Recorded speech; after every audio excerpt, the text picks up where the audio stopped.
Bien, nous allons maintenant tenter une introduction à la loi normale, qui est omniprésente et on en parle beaucoup en ce moment particulièrement avec l'évolution du nombre de malades du Covid-19. On parle de pic, on parle de courbe de Gauss, de courbe en cloche. Et bien voilà de quoi il retourne et ce qu'il est intéressant de savoir concernant cette loi normale, que vous fassiez des études de mathématiques ou pas, cette loi normale, c'est quand même indispensable de savoir un peu comment elle fonctionne, en tout cas d'en avoir vu graphiquement ce que ça représentait, et de pouvoir reconnaître cette fameuse courbe en cloche qui est omniprésente dans les études statistiques.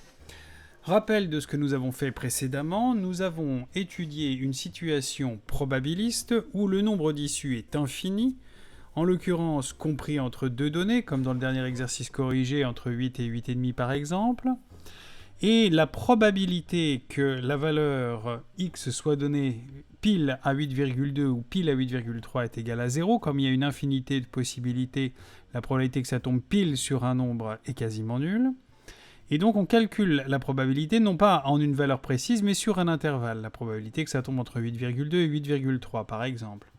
Et pour calculer cette probabilité, eh bien, on calcule l'air sous la courbe entre 8,2 et 8,3 par exemple, et ce qui revient donc à un calcul d'intégrale. Pour la loi uniforme qui consiste à intégrer une fonction constante, les calculs ne sont pas très compliqués parce qu'il suffit de calculer l'aire d'un rectangle. La largeur de l'intervalle sur lequel je veux calculer ma probabilité multipliée par la hauteur qui, je le rappelle, est égale à 1 sur b-a, la largeur totale des possibilités. Bon, malheureusement, à cette situation, évidemment, où il y a autant de chances de tomber entre 8 et 8,1, entre 8,1 et 8,2, 8,2 et 8,3, quelque chose qui s'apparente à une équiprobabilité, cette situation, elle n'est pas si courante et elle ne représente pas véritablement la réalité. Alors on va repartir d'un autre modèle qui, lui, représente une certaine réalité parce que les calculs sont faits à partir d'un constat réel, c'est la loi binomiale. Vous avez sous les yeux les différentes probabilités du nombre de succès possibles pour une loi binomiale de paramètres. Ici, n égale 10 et p égale 0,5. Comprenez, je réalise 10 expériences aléatoires successives de manière indépendante, chacune de succès de probabilité 0,5, et voici les probabilités que j'ai mises sous forme de bâton pour chacun des nombres de succès. Et 0, alors pas moins un succès, mais ça démarre de 0 succès, une probabilité assez faible, un succès parmi 10, une probabilité de 0,01 à peu près, etc., etc. Vous obtenez la totalité des probabilités possibles. Voilà, on peut regarder. On voit que la probabilité la plus forte est d'obtenir 5 succès. Eh bien oui, parce que si j'ai une probabilité de 50% de succès, sur 10 expériences, on peut espérer obtenir 10 fois 0,5, c'est-à-dire 5 succès parmi 10. C'est la moyenne de ce qu'on va espérer obtenir si on réalise plusieurs fois ces 10 expériences. La moyenne de ce que l'on peut espérer obtenir, je rappelle que c'est ce qu'on appelle l'espérance, et que cette espérance pour une loi binomiale, elle est obtenue tout simplement en multipliant n par p. 10 fois 0,5 donne 5. C'est souvent en loi binomiale le nombre de succès qui a la plus forte probabilité. Vous pouvez observer que les différentes valeurs, si on les met sous forme de bâton, forment une espèce de triangle ou de cloche un peu dessinée comme ceci, qui va nous intéresser, et c'est à cette cloche que Gauss, le mathématicien allemand du 19e siècle, s'est intéressé lorsque le nombre d'issues possibles de ma loi binomiale était plus important. Je vais passer par exemple à, non pas 10, mais 50 expériences. On va gagner du temps. Voilà, 50 expériences avec une probabilité de 0,5 de succès pour chacune de ces expériences. Vous observez la forme un petit peu en cloche qu'on retrouve. Vous observez que la probabilité la plus forte revient à l'espérance. 50 fois 0,5, on peut espérer avoir en moyenne 25 succès parmi 50. Et que toutes les probabilités sont données. Alors les probabilités d'avoir 0 succès parmi 50, évidemment, elle est très faible. La probabilité d'avoir 50 succès parmi 50 est très faible. Et vous avez l'ensemble des probabilités qui sont données. À noter que la somme de toutes les probabilités qui sont représentées ici doit représenter toutes les possibilités de l'univers, c'est-à-dire on doit avoir la somme de toutes les probabilités qui est égale à 1. Pour bien comprendre, je peux changer aussi la probabilité de succès. Si je mets une probabilité de succès de 80%, alors je peux espérer avoir sur 50 expériences, 50 fois 80%, soit 40 succès. Ici, vous observez que l'espérance est décalée à 40, autour de 40. Il y a plus de chances d'avoir un grand nombre de succès puisque la probabilité de succès est de 80%, très peu de chances d'avoir un petit nombre de succès. Par contre, si ma probabilité de succès est plutôt faible, je dirais à 0,2, vous allez obtenir des probabilités très élevées dans un faible nombre de succès. Par contre, la probabilité d'avoir un grand nombre de succès est extrêmement faible, avec seulement 20% de chances d'avoir un succès sur une expérience. Ce que vous pouvez observer, c'est que au fur et à mesure que l'on trace ces probabilités, on a toujours cette espèce de courbe, de dessin de courbe en cloche qui se profile.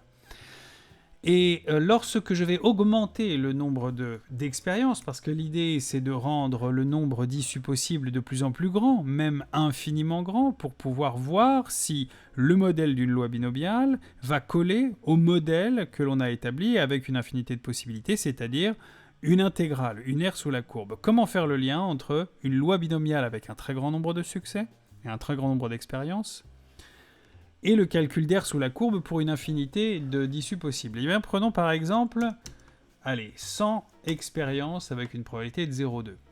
Vous voyez ici, si je prends un petit peu de recul, la somme de toutes les probabilités qui est égale à 1, 20% de 100 me donne une espérance égale à 20. Et cette espèce de courbe en cloche qui se dessine de plus en plus précisément au fur et à mesure que le nombre d'expériences augmente.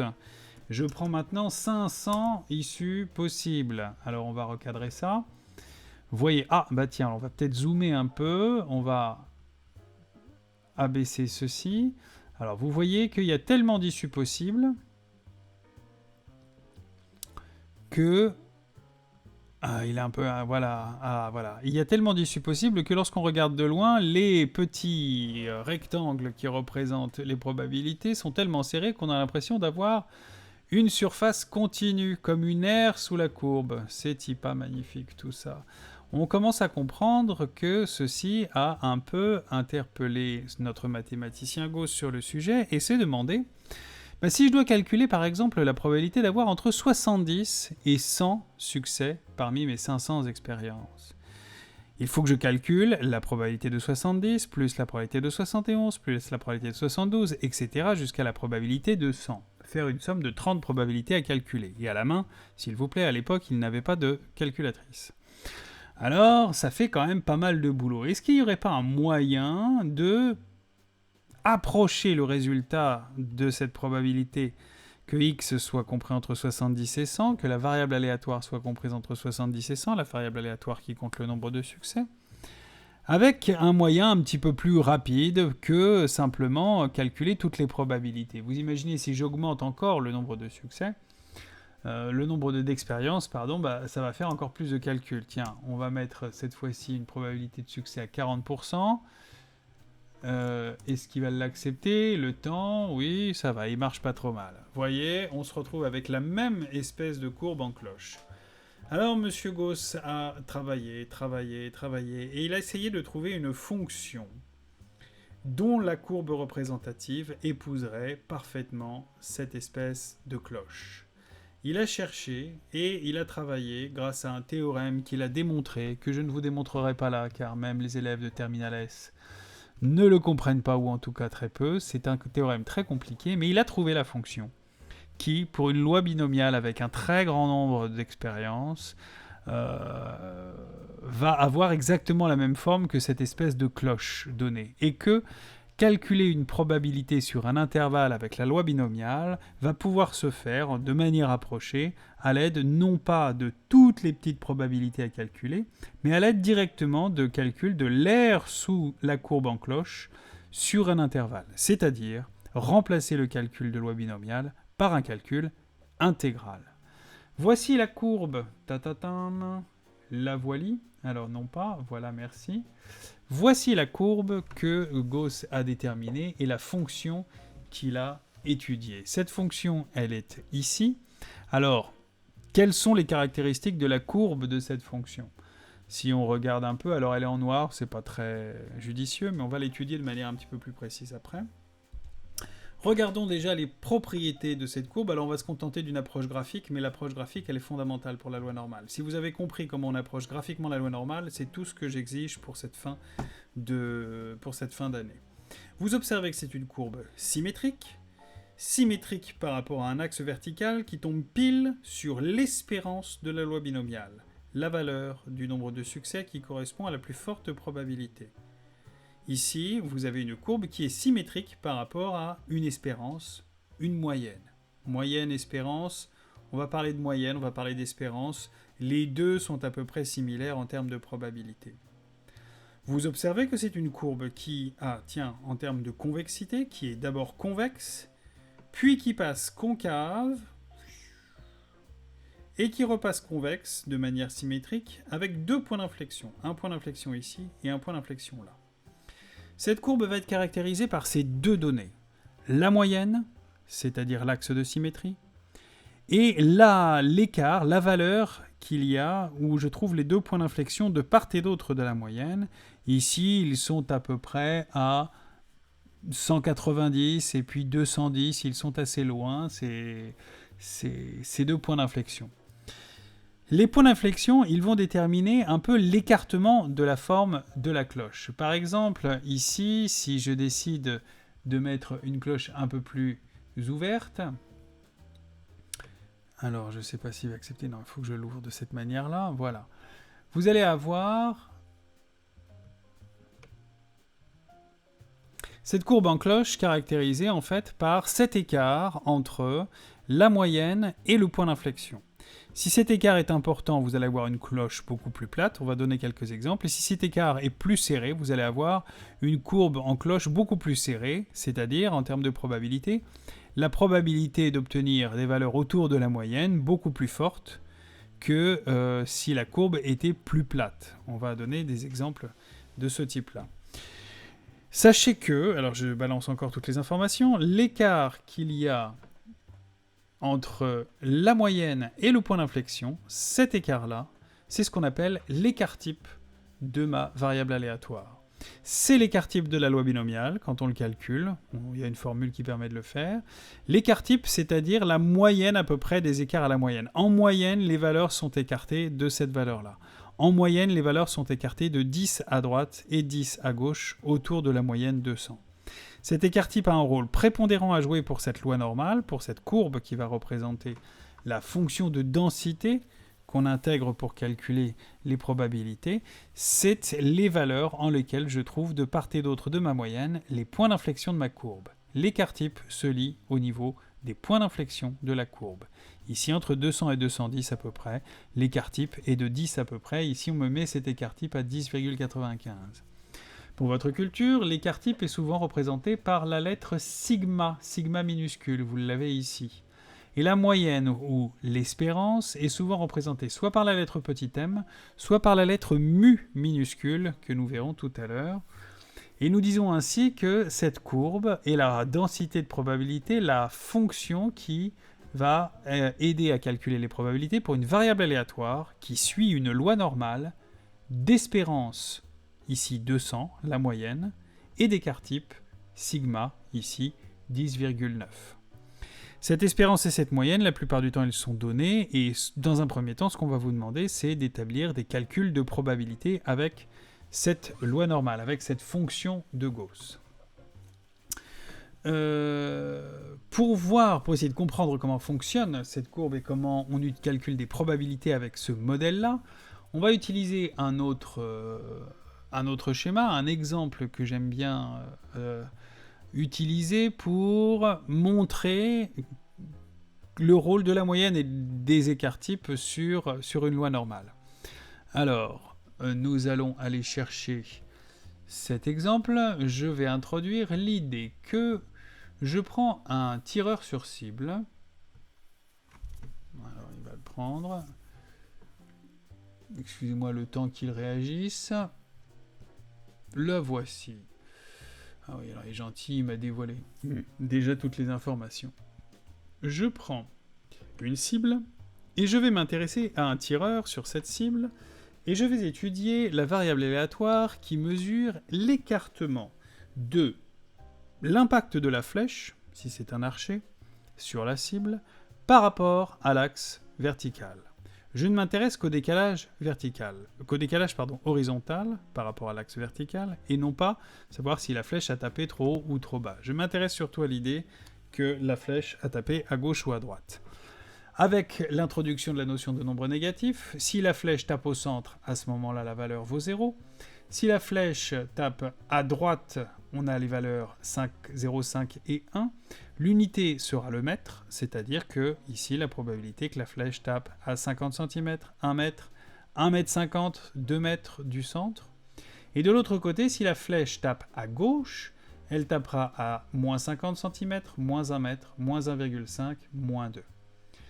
La variable aléatoire qui va mesurer l'écartement, on va trouver un modèle pour calculer les probabilités. Ça va être un modèle continu, car le nombre d'issues possibles est infini.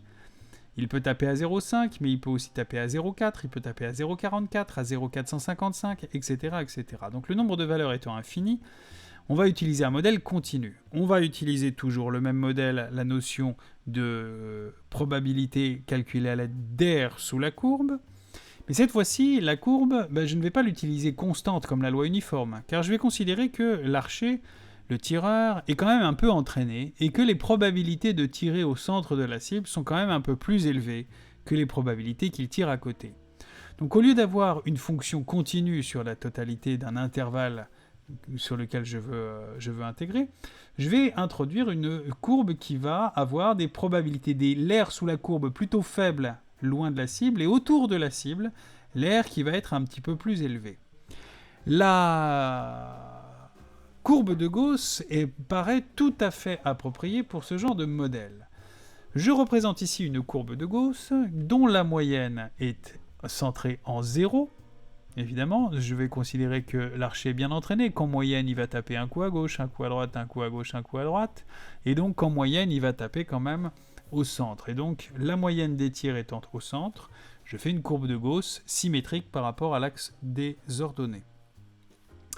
Alors, voyez la courbe que j'ai donnée. Alors, je lui ai donné ici, si vous voyez, un point d'inflexion en moins 1 et en 1, c'est-à-dire que l'écart type de ma courbe de Gauss, ou de ma variable aléatoire, est égal à 1.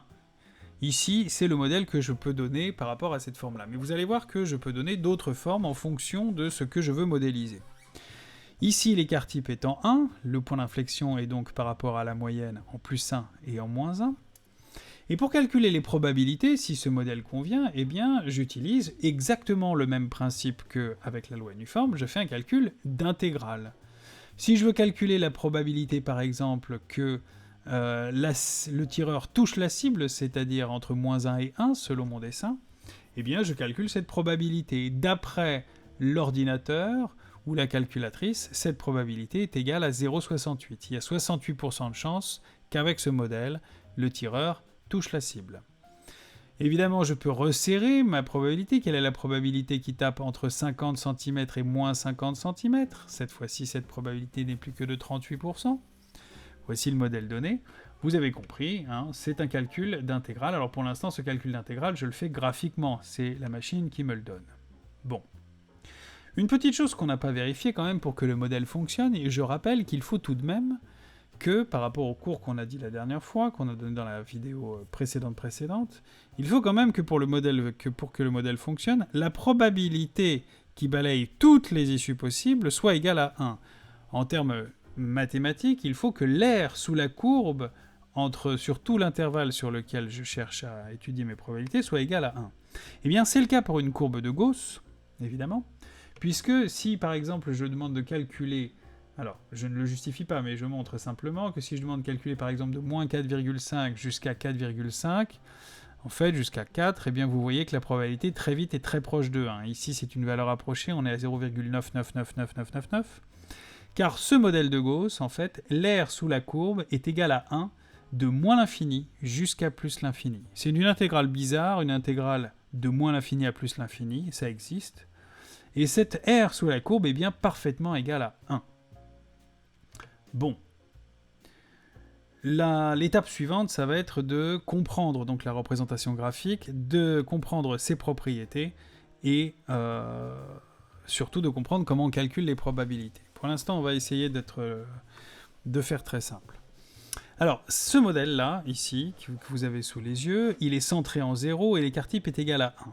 On parle de loi normale d'espérance 0, d'écart type 1. C'est la loi, on l'appelle la loi normale centrée réduite. C'est du vocabulaire, loi normale centrée réduite, c'est lorsque j'ai ma courbe qui est centrée en 0 et les deux points d'inflexion sont en moins 1 et 1. Je pourrais m'amuser à changer ces paramètres selon la qualité de l'archer, selon la qualité du tireur. Imaginons que le tireur soit un petit peu plus entraîné, et donc je voudrais modéliser l'idée que la probabilité qu'il tire au centre soit un peu plus élevée. À ce moment-là, quels paramètres faut-il modifier ? Je vais rester moyenne 0, c'est-à-dire centré en 0, le tireur tape autant à gauche qu'à droite.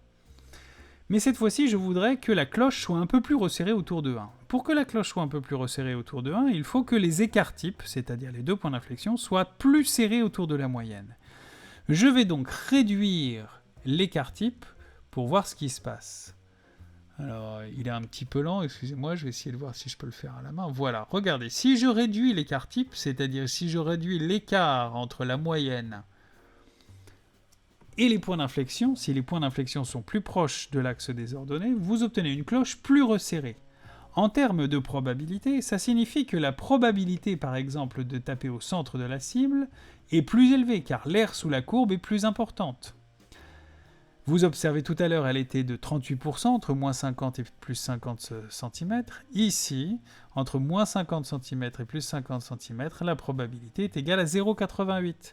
Le modèle, ici, représente un archer plus adroit qui resserre ses tirs autour de la moyenne. Évidemment, la forme de la courbe doit toujours respecter cette propriété fondamentale. L'air sous la courbe de moins l'infini à plus l'infini doit toujours être égal à 1. Mais évidemment, si je resserre l'écart type, eh bien, l'air total de la courbe est plus concentré autour de la moyenne, et donc les probabilités sont plus fortes autour de la moyenne. Par contre, elles sont plus faibles loin de la moyenne.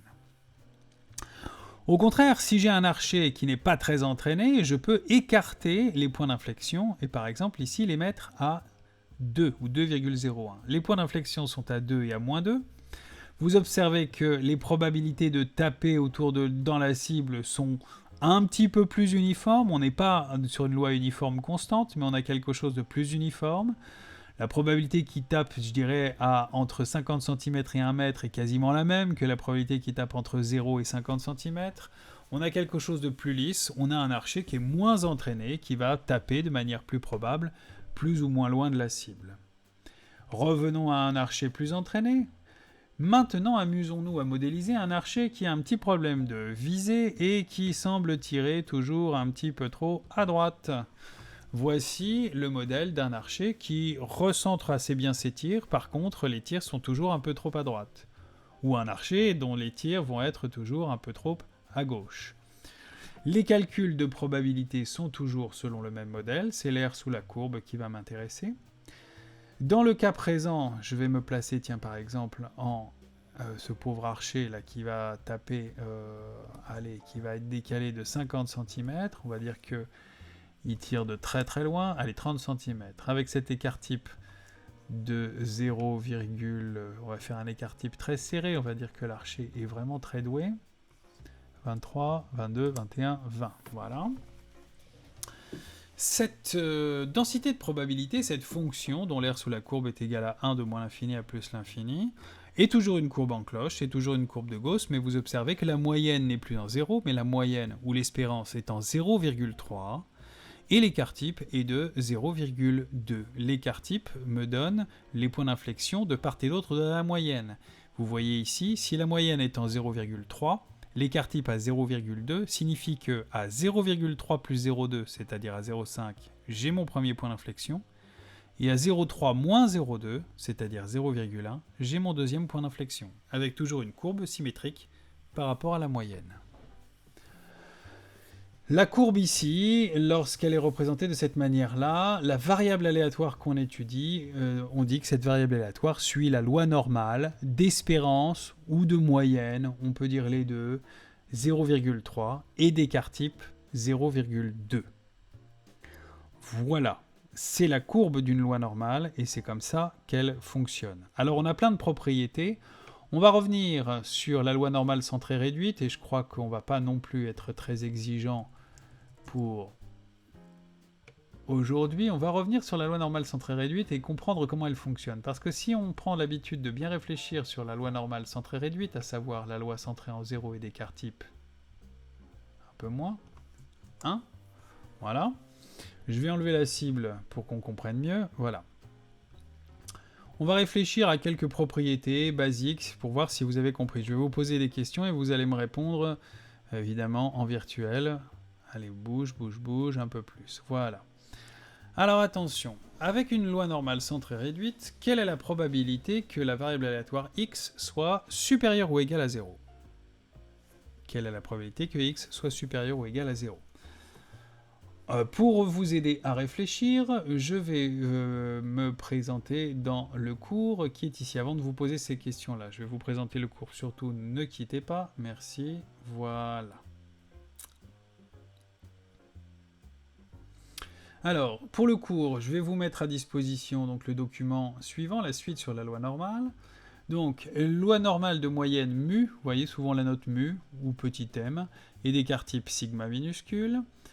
Vous avez cette fameuse fonction en cloche, et voici la fonction qui a été découverte par le mathématicien Gauss. C'est une fonction totalement imbuvable. Dans un premier temps, il n'est pas nécessaire de la connaître. Ouais, il y a racine de pi, mais qu'est-ce que vient faire pi là-dedans ? Exponentielle, oh là là, c'est une horreur cette fonction. Comment a-t-il pu trouver, comment a-t-il pu montrer que la loi binomiale, lorsque le nombre d'expériences était infiniment grand, se rapprochait d'une fonction avec une telle densité. Donc, une fois qu'on a quand même accepté ceci, et qu'on a surtout la courbe en cloche en tête, eh bien la probabilité que x soit compris entre a et b, c'est la même chose, c'est toujours l'intégrale de a à b de f de t dt avec cette fonction imbuvable. On dit dans ces cas-là que x suit la loi normale d'espérance mu et d'écart type sigma. Petite subtilité qui va peut-être disparaître dans le supérieur ou même cette année. On note x suit cette espèce de flèche là, comme on avait noté avec la loi binomiale, un n qui est normalement un petit peu plus rond que ça. Et à l'intérieur, on met les deux paramètres, à savoir mu, la moyenne. Mais attention, on met sigma au carré. Alors, on n'a pas toujours été d'accord. Dans le supérieur, parfois, on met que sigma. Mais là, ici, pour le niveau terminal, cette année, on exige que ce soit sigma carré. Sigma carré, c'est l'écart type au carré. Ça s'appelle la variance. Et on met plutôt mu et la variance entre parenthèses. Mais il faut bien comprendre que ça, c'est l'écart type au carré. Si je veux retrouver l'écart type, je prends la racine carrée. On verra quelques exemples. Bon. Celle qui va nous intéresser d'abord, pour bien comprendre comment fonctionne cette loi normale, c'est la loi normale centrée réduite. Donc on y va. Voilà. Le max est à 0,399, presque 0,4. L'écart type à moins 1 et 1. Les deux points d'inflexion à moins 1 et en 1. Je crois que c'est ce qui est donné dans le cours. Inflexion en 1 et moins 1. On va le noter quand même. Et moins 1. Voilà. Exemple de calcul, alors, est-ce qu'on va avoir besoin de calcul à la calculatrice ? On va le faire avec l'ordinateur, et puis je vous renverrai vers deux séances pour déterminer comment on calcule à la calculatrice les probabilités de la loi normale centrée réduite. Alors, on y va, calculer P de x inférieur ou égal à 0. Est-ce que... Oui, pourquoi il n'en veut pas ? Voilà. Merci. Alors, là-dessus, d'après vous, est-ce qu'on peut calculer sans calculatrice la probabilité que x, alors il commence par inférieur à 0, allez, x inférieur à 0, c'est-à-dire la probabilité, voilà, t'es gentil, tu me redonnes ma flèche, merci, la probabilité que x soit inférieur à 0. Réponse, eh bien oui, puisque l'air sous la courbe est égal à 1, et que la probabilité que x soit inférieur ou égal à 0 me donne aussi la partie gauche d'une courbe symétrique, puisque la courbe est symétrique et que l'air sous la courbe est égal à 1, eh bien pour x inférieur ou égal à 0, la probabilité est pile égale à 0,5. On va le noter. Probabilité. Alors, il va prendre un petit peu de temps, mais c'est pas grave, hein. Je ne lui en veux pas. Que x soit inférieur ou égal, j'ai dit inférieur ou égal, à 0,5, n'importe quoi, à 0.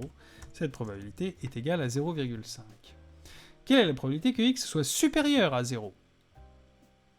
Eh bien oui, évidemment, puisque x est supérieur à 0, par symétrie, c'est la même chose. C'est égal à pile la moitié de l'aire sous la courbe totale, soit 0,5. On va pouvoir se permettre d'écrire que ça, c'est aussi la probabilité que x soit supérieur à 0. Par symétrie de cette courbe. Comprenez que déjà, rien que par les propriétés de symétrie, je peux calculer des probabilités sans être obligé de calculer l'intégrale. On ne vous demandera jamais de calculer l'intégrale, elle est impossible à calculer à la main. Alors, la probabilité que x soit compris entre moins 1 et 1, ça on va le faire. La probabilité, alors c'est la probabilité qui me donne entre les deux écarts types, enfin entre la moyenne moins l'écart type et la moyenne plus l'écart type. Entre les deux valeurs qui représentent l'écart type, la probabilité est à peu près de 0,68, c'est-à-dire 68%, même 0,683. C'est une valeur à connaître, on l'approfondira la prochaine fois. La probabilité ici entre moins 1, c'est celui-là, et 1, cette probabilité est à peu près égale, est-ce qu'il m'accepte mon CIMEC ? Oui, à peu près égale à 0,683. C'est une valeur à connaître. Entre les deux écarts types, la probabilité est de 68,3%. Alors il vous reste d'autres probabilités à calculer. Et donc ça, je vais vous montrer comment le faire à la calculatrice, et puis vous me le ferez pour la semaine prochaine, on va y aller cool. Et la semaine prochaine, ça sera, je dirais, la dernière séance sur la loi normale, mais il faudra vous accrocher, il y aura 3 points du programme à connaître pour approfondir cette loi normale, et comme ça on aura fait le tour de tout ceci. Il me restera à faire une dernière petite séance sur les intégrales pour les futurs prépas. Alors, quelques propriétés. Tiens, je vous ai mis un lien YouTube parce qu'il y a un monsieur qui est pas trop mal et qui explique justement, réexplique cette loi normale centrée réduite et qui montre les propriétés suivantes. Donc, comme ça, vous avez le graphique et en plus c'est très bien fait. Donc, moi, j'ai pas les graphiques sous les yeux. D'habitude, je le fais à la main. Donc, la probabilité que x soit inférieur ou égal à une certaine valeur a. Alors, voilà.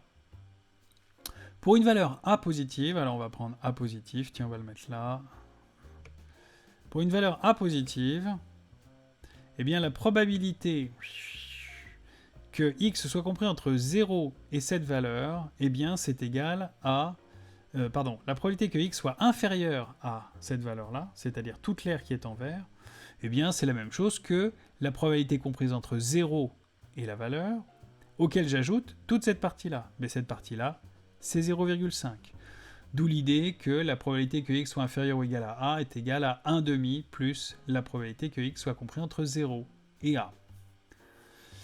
Regardez, alors ça il l'explique très bien aussi sur la vidéo, la probabilité que x soit compris entre a et b, c'est la probabilité que x soit inférieur à b, moins la probabilité que x soit inférieur à a. C'est vrai. Si vous prenez deux valeurs, la probabilité verte, eh bien c'est la probabilité que x soit inférieur à b, c'est-à-dire toute la partie à gauche de b, auquel j'enlève la partie blanche, mais la partie blanche c'est la probabilité que x soit inférieur à a. Et donc la probabilité que x soit compris entre a et b, c'est la probabilité que x soit plus petit que b, moins la probabilité que x soit plus petit que a. La probabilité que x soit supérieur ou égal à a, alors voilà. Maintenant, je prends une valeur quelconque, alors je l'appelle, imaginons que ça que j'appelle petit a. Quelle est la probabilité que x soit supérieur à a par rapport à l'aire verte ? Eh bien, le lien entre l'aire blanche, x supérieur à a, et l'aire verte, x inférieur à a, c'est que la somme des deux est égale à 1. Et par conséquent, la probabilité que x soit supérieur à a est égale à 1 moins la probabilité que x soit inférieur à a. C'est ce qui est donné ici. On va pouvoir s'en servir assez souvent. Et enfin, dernière, ça c'est vrai, c'est une probabilité un petit peu compliquée, mais c'est x compris entre moins a et a, lorsque je calcule une probabilité avec un intervalle symétrique. Par exemple, je prends moins 1,5 et 1,5. La probabilité qui est donnée là, eh bien vous savez que la somme de toutes les probabilités est égale à 1, c'est-à-dire que l'aire blanche plus l'aire verte est égale à 1. Alors, comment faire pour démontrer cette formule-là? Eh ben, c'est pas très compliqué, mais il faut bien comprendre. Ça veut dire que si je prends la probabilité qui est inférieure à B, toute celle-là, là, la verte plus la blanche, eh bien, c'est égal à celle-ci. Maintenant, pour obtenir la blanche, eh bien, c'est la probabilité que x soit compris entre moins a et a, d'accord, que j'enlève à 1. Donc, 1 moins cette aire verte, c'est égal aux deux aires blanches. 1 moins l'aire verte est égal aux deux aires blanches. On est bien d'accord? 1 moins l'aire verte est égal aux deux aires blanches. Bon, bah c'est très bien. Mais alors, regardez ici. Maintenant, si je prends l'aire verte plus l'aire blanche et que je la multiplie par 2, l'aire verte plus l'aire blanche, ça me fait 2 aires vertes plus chacune des aires blanches. Et donc, j'ai, par rapport à 1, une aire verte en trop. Par conséquent, 1 plus l'aire verte me donne 2 aires vertes plus l'aire blanche, et ce qui me donne, vous n'avez rien compris mais c'est pas grave, la probabilité que x soit compris entre moins 1 et a, c'est 2 fois la probabilité vert plus blanc, auquel j'enlève 1. Bon, si vous n'avez pas compris, ça n'est pas très grave. Ici, l'important, c'est de comprendre cette loi normale centrée réduite, et de bien comprendre cette espèce de symétrie. Alors, je vais m'arrêter là, je ne vais pas chercher à compliquer les choses. Ce qui sera important, d'ailleurs, pour la prochaine fois, et je ferai la petite vidéo à ce moment-là, comme on est déjà un peu en retard, on est déjà vendredi, j'en referai une mardi. Ou mercredi, ça va dépendre, ce sera en fonction de votre conseil de classe. Je la ferai mercredi, il faudra quand même bien la regarder, même si le conseil de classe sera passé. Et je parlerai de la loi normale pour n'importe quelle autre moyenne, cette fois-ci, quand on se retrouve décalé, avec un écart type quelconque. Et comment on utilise cette loi normale et comment on utilise la calculatrice pour déterminer ces probabilités-là. Ce que vous pouvez faire d'ores et déjà, c'est faire quelques exercices du livre. Alors ça, c'est la calculatrice, on verra plus tard. Quelques exercices du livre, s'il accepte de me sortir mon livre. Comme il galère un petit peu en ce moment. Toulouloum, ne quittez pas, un correspondant va prendre votre appel. Voilà, Educadoc, quand tu veux, voilà, livre de terminal. Et alors, il me semble avoir précisé sur... alors,